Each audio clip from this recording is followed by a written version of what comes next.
On this episode of Just a Tip, can you rotate exercises too fast in your program for it to be detrimental?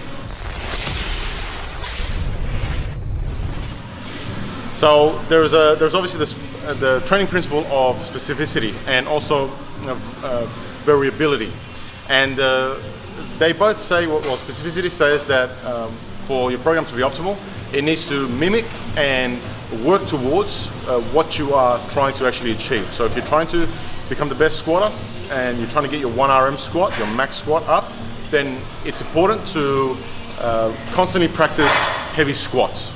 But obviously that's taken with sort of change in training plans through the application of periodization. You can't just do a 1 rep max, just test your strength all the time, right?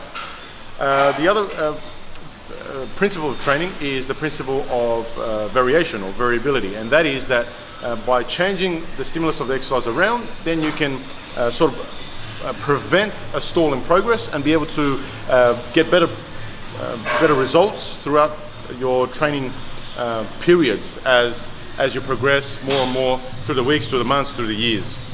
So can you actually rotate exercises? Because rotating exercises is a very common way that people can introduce variability and variation into their program.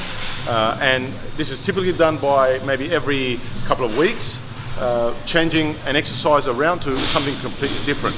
So can this actually be detrimental to your progress and your performance? And the answer is yes, it can.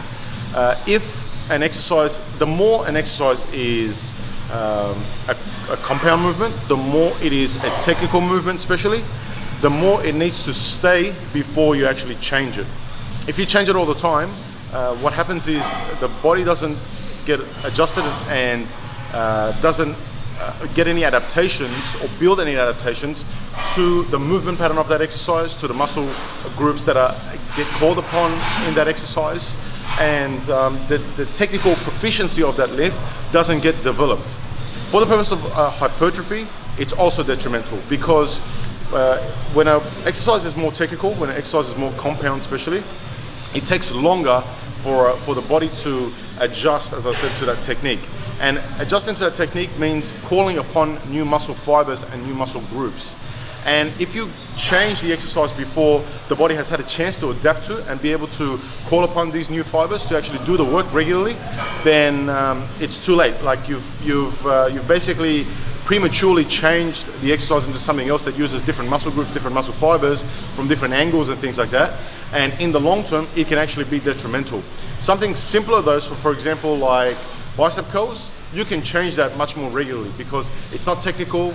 It doesn't require the body to develop any certain excessive proficiencies to it or anything like that. So you can do that for 3-4 weeks, even less, and rotate it to something else like hammer curl, and then change that again to something else like a preacher curl, and so on and so on. And you would still be able to get pretty good results, or very good results in terms of your bicep development. But if an exercise is more technical and it's more compound, it doesn't quite work that way. It can get much more technical than that and much more sort of in depth than that, but I want to keep it at surface level as that.